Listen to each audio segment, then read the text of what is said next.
So what we're going to be doing today is we're going to be doing a port and polish, and we're going to be doing a mild porting inside as well. So basically what I wanted to show you is, which I never noticed, is that whenever you open up and take your intake off, there's going to be a little bit of oil inside. Because unless you got a catch can on, which I don't have a catch can right now, but when I put everything back together, I'm going to be putting one on. The catch can will help catch a lot of the oil that builds up inside your intake. So don't be surprised when you open it up and you see a lot of oil in there. You see some oil in your intake basically all over. There's little puddles of it all over the place, you can see in here. So I just want everybody to be aware of that. You can see it down there as well as on the outside. So basically, before you even start doing your port and polish, you're going to have to degrease your whole intake. So make sure you got some degreaser handy. Okay, so let's get this degreased and we'll get to start on the port and polish. Okay, so we got the intake all degreased and all cleaned up on the inside. And then the first thing we're going to do is I'm going to be matching my polished throttle body to the intake. And so what you're going to do is you're going to open it up. You're going to open it up and you're going to find where it's uneven inside there, and you're going to mark it. All I did was use a little scribe the inside there, and then marked it at that point. So it's pretty close. There's only a couple little spots. So we'll get started on it and I'll show you that. Okay, so I'll just show you the inside. We got all the grease out. We degreased it all, washed it all out, made sure we got it nice and clean, so that way we can do the porting on the inside. As well as we matched up the throttle body, so I put a little yellow paint here just so you guys could see it. Otherwise there's a little scribe line there that you really can't see. I probably only have to take off 1 millimeter just in a couple spots. Otherwise it fits up really good because I'm going to be matching my throttle body to my intake, so that way it transitions nice. Then on the inside we're going to be doing basically what they call is a basic porting. So we're going to be taking out some of the fins inside there, smoothing out some of the side edges, taking out some of the fins, but we're not going to be taking out the center pillars. So that's like an extreme porting, is when you take the center pillars out. So I'm only doing a basic porting. So we'll be taking out some of the stuff on the inside of that. Okay, so we're going to start with the throttle body port matching. So basically, you won't be able to see it too much in the camera, but there's a little tiny scribe line here and here, and that's the only 2 spots I need to match up. Otherwise, it's pretty good. For this, I'm just going to use a little bit of sandpaper on a Dremel or die grinder. So you're going to do low speed, or else it'll melt the plastic. So I'm going to try around 1 or 2, which is probably 1,000, 2,000 RPM. So I'm going to try that at first and see how it goes, but this shouldn't take too long.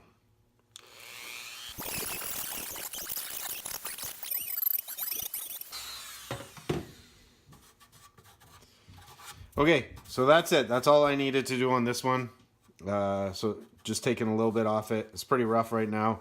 So I'm just going to go over it a couple more times with a couple degrees of sandpaper. I'll go up to probably 120, maybe even 200. Clean it up, and then I'll blend it in by hand with a little 400 or 600, and then see how it is from there.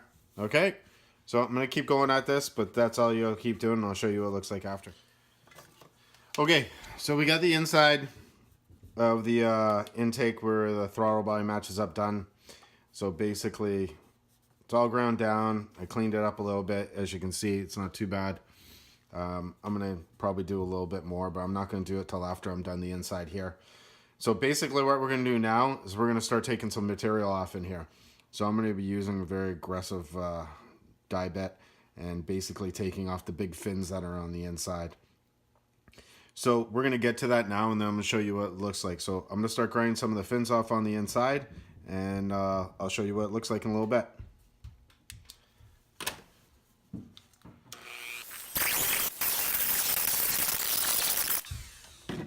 Okay, so I've only been doing it, I don't even know how long, maybe a minute or so, or not even. So I'm going to show you what it looks like inside.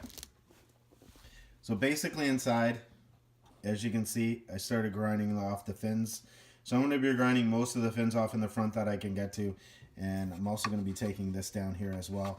I'm not going all the way into the back. I'm just going to do as much as I can. So basically that's why it's called a basic porting, and because you're only going to do as much as you can kind of reach that point, and you're not going all the way back, and you're not taking the center consoles out. So I'll show you what it looks like. I'm going to keep going at this just like this and using the aggressive die bit, bring it down.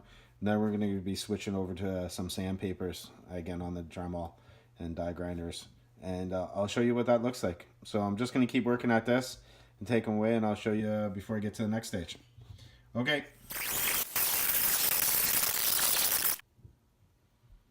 Okay, so we got most of it done on the inside. You can see we only went back a couple ribs there.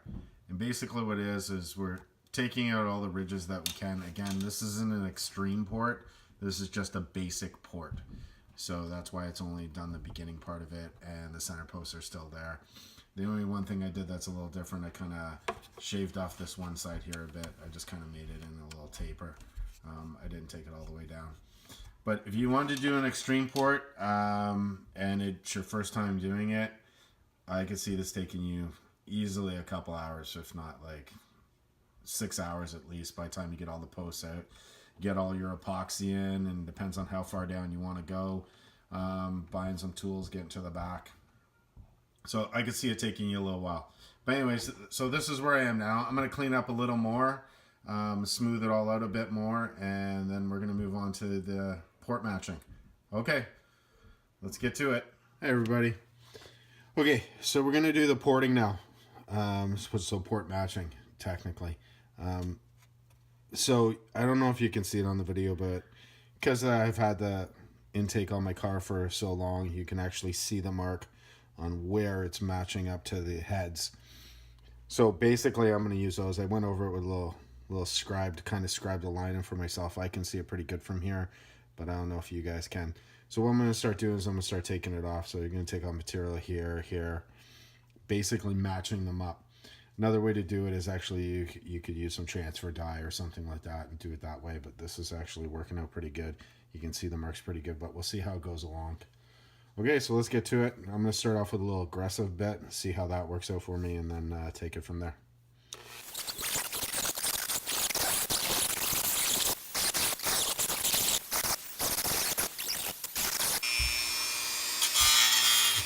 Okay, so you're kind of seeing how that goes. So I'm going to keep going at it. I'm going to go around all of them, take off a certain amount with this, and then I'm going to switch over and use some sandpaper, and I'll show you guys how to do that. So in essence, you're just going to keep going around using this. Don't take off too much material. You got to be careful because it's very aggressive, so if you happen to skip over, you'll tear apart all this whole edge. So I'm going to keep going around them. I'm going to do them all, and then I'll show you guys the next stage. Okay, so I've been going through this a little bit and trying a couple different things, and what I'm finding that works the best, so I'm probably going to put this at the beginning of the video, even though I'm already on this second side of the head. I went over and I measured the opening on the heads for the intakes, and then what I did is I came over here and used this as my gauge. So the most important things that you're going to find is actually, like I said, there was scribe lines and everything like that. It's actually harder than I thought it was going to be to use these scribe lines to gauge it with. So I ended up taking this, and it comes out to about 26 millimeter. Then what I did is the next thing that makes it easier is that you have one side where you have to take a lot of material off, and then on the other side you don't need to take as much material off. It's just a little bit. So what I did is I started going through and I just take the material off this side. So this is the side with the least amount of material to take off. And then what I did is I take my vernier and I use the mark that I can see on this side, and I put my vernier there where it should be, where the scribe line is, and to make sure it's going to fit. So I'll make sure I got my opening, and that's it. So it's done. Then what I can do is I know this side's true. Then I go back, and as I'm grinding this side, I can use my vernier to check to make sure that I'm not under or over the opening I need to be. So that's how I've been doing it, and I find it works the best. So I just started on this side, so I just done these sides on both of these, right? And so now that's how much material I have to take off on each one of these. And as you can see, it's a little consistent on the way down. Whereas if you first do it, it's like over here, over there, over there, here. So if you just take off the one uneven side, and then you're going to have a straight line to measure down and to make sure that you're consistently opening it up to the right opening.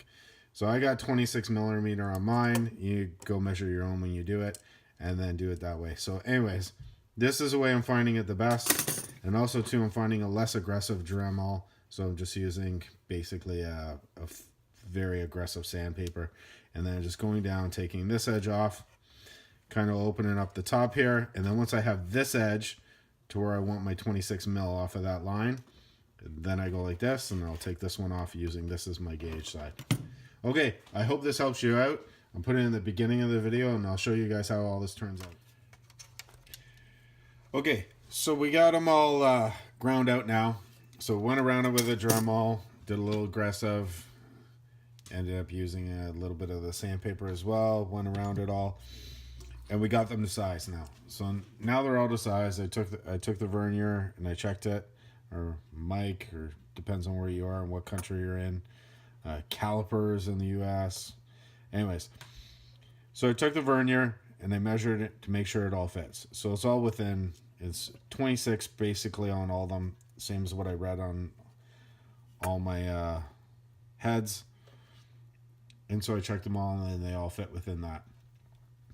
Okay, so now it's still a little rough inside, right? So it's not the smoothest, but it's pretty good. So, but what I'm gonna do is I'm gonna go around it, and I'm gonna take it up to like some 400 grit, clean it up inside of here, and just keep taking it around. This I'm probably gonna do a little bit by hand, and then with a little Dremel wheel, but I'm just gonna keep going around it. I'm gonna smooth it all out, and then I'll show you guys what I'm gonna do here on the edge. But I'm just gonna keep going a little bit more, and get them a little nicer. But we're pretty much there. But yeah, that's what we're gonna do. So I started going around with some sandpaper, but what I end up finding, it's actually a little easier to go around with a stone. You just go around with a stone, and you kind of take the roughness off of it a bit, and it kind of cleans it up. And I think this will be a better stage, because it's pretty rough right now. Even though I went around with sandpaper, I think I'm gonna go around it with a stone, which I already have done. And I'm gonna show you guys to go around it with a stone, and then from there, it's probably best to use sandpaper after that point. And again, it depends on how much you want to get it polished. Like, they're pretty clean, they're pretty good, but I'm just kind of want it really smooth. So I'll show you what I do.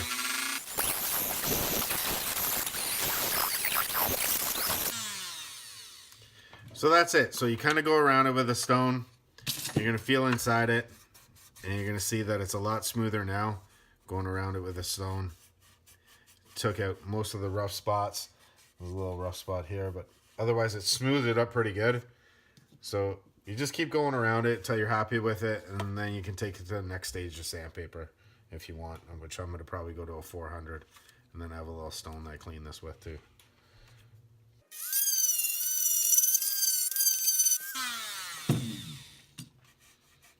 Yeah, so there you go. That's a lot better. So I got them all done. I got them all done with a stone. What I'm going to do is I'm going to run through them with some hand sandpaper and see how it turns out after that point. And then we're going to take the little edges off here and smooth this out. Make sure this is all good on the faces that are marrying up. Okay, so I got it pretty close to where I want it. Now all I'm going to do is I went around it. And I used a stone. I used a sandpaper. I went around it. Now what I'm going to do is I'm going to use a little bit of 400 grit sandpaper, and I'm going to go around on the insides, and I'm going to smooth it out. I'm going to see how that comes out. Okay, so I'm going to go through this, and I'm going to do each of them, and I'm going to go through it with 400 grit sandpaper, and then we'll take a look at it from there.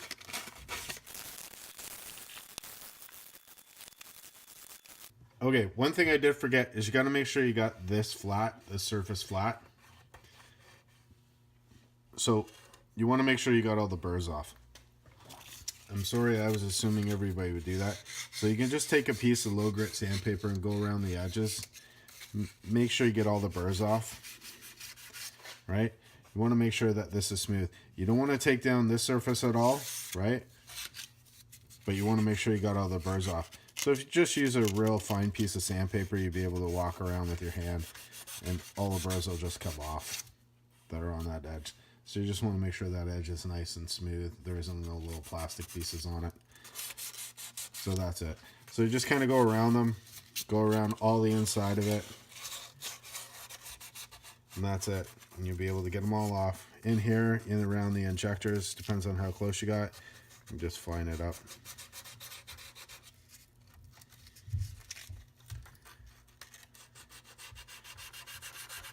Just like that, and you're good to go. You got a nice smooth surface, everything's good. All the burrs are off, and that's it. That's how easy it is. So we'll get it cleaned up, and I'll show you guys what it looks like. Okay, so I just did the one. I cleaned it all up. I just wanted to show you guys what it looks like before I go wash it and do all that. So it's pretty smooth in there. It looks pretty rough, but that's actually pretty smooth. So that's all you pretty much do to port match your air intake to your heads. It doesn't really take that long. I've probably been at it, I don't know, a couple hours now anyways, maybe 3 or 4 hours. So that's all it takes to do all that. That includes porting the throttle body area as well. So if you're up to it, this is all it takes to do it. You pretty much just need a Dremel, a bunch of bits, so forth and so on. I'll throw up all the tools I used in a little picture at the end here, so that way you guys can take a look and see what I did. Okay, hope this helps you out. Take care.